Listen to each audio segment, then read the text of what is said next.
ఇక ఈ రోజు వీడియో వచ్చేసి మన సుధీర్ బాబు గారి జటాధర మూవీ గురించి మాట్లాడుకుందాం. అయితే దీనిలో సుధీర్ బాబు గురించి చెప్పాలి అంటే ఫిజికల్ గా మెంటల్ గా ఈ క్యారెక్టర్ కోసం చేసిన ప్రిపరేషన్ స్పష్టంగా కనిపిస్తుంది. కానీ ఆ స్క్రిప్ట్ ఆయనకు జస్టిస్ ఇవ్వలేదని చెప్పాలి. ఒక గోస్ట్ హంటర్ గా ఆయనకు సీరియస్ లుక్ వచ్చేసి బాగా సెట్ అయింది. కానీ రైటింగ్ బాగా లేకపోవడం వల్ల ఆ ఫైర్ వచ్చేసి స్క్రీన్ మీద కనిపించలేదని చెప్పాలి. దీంట్లో హీరోయిన్ లుక్ వచ్చేసి సాఫ్ట్ టచ్ లాగా ఉంటుంది. తన క్యారెక్టర్ కి అంత ప్రాధాన్యత తక్కువ అనిపించింది. ఆమె సీన్స్ క్యూట్ గా ఉన్నా సరే స్టోరీలో ఇంపాక్ట్ ఇవ్వలేకపోయింది. ఇక సోనాక్షి గారి గురించి మాట్లాడితే సినిమాలోని ధనపిశాచి క్యారెక్టర్ అన్నమాట.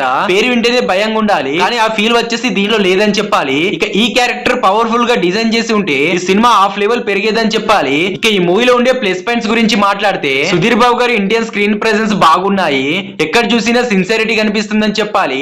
First half set of mystery buildup చాలా వర్కౌట్ అవుతుంది. బ్యాక్గ్రౌండ్ మ్యూజిక్ కొన్ని సీన్లలో గూస్ బంప్స్ తెప్పిస్తుందని చెప్పాలి. విజువల్ సినిమాటోగ్రఫీ బాగున్నాయి. కొన్ని ఫ్రేమ్స్ వచ్చేసి పోస్టర్ లాగా అనిపించాయి.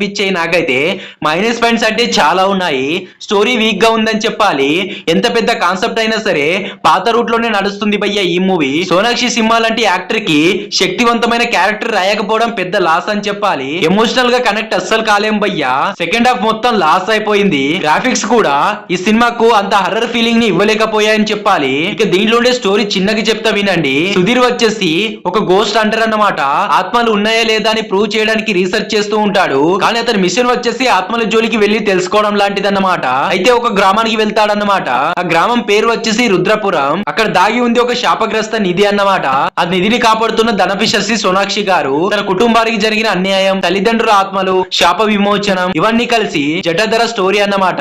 కానీ ఈ ప్రయాణం ఎమోషనల్ కంటే ఎడిటింగ్ మీద ఎక్కువగా నిలబడింది అనిపిస్తుంది నాకైతే. మొత్తం మీద జటాధర సినిమా ఒక మంచి ఐడియాతో మొదలై మధ్యలో మార్గం తప్పిన సినిమా అని చెప్పుకోవచ్చు. స్టోరీలో ఉన్న ఇంటెన్సిటీని బలంగా చూపించి ఉంటే ఇది ఒక సూపర్ ఎక్స్పీరియన్స్ ఫిలిం అయ్యేదని చెప్పాలి. సుధీర్ బాబు గారు శ్రద్ధగా నటించాడు. రైటింగ్ తో సపోర్టింగ్ లేకపోవడం వల్ల ఫలితం హాఫ్ గానే మిగిలిపోయింది. ఫైనల్ గా జటాధర డివెన్ థీమ్ తో ఉన్న మూవీ కానీ ఇంకా కనెక్ట్ కాలేకపోయిందని చెప్పాలి. అయినా సరే హర్రర్ మూవీ లవర్స్ అయితే వన్ టైం ఎక్స్పీరియన్స్ చేయొచ్చు భయ్యా. ఇలాంటి జెన్యూన్ రివ్యూస్ కోసం మన ఛానల్ అయితే ఫాలో అవ్వండి.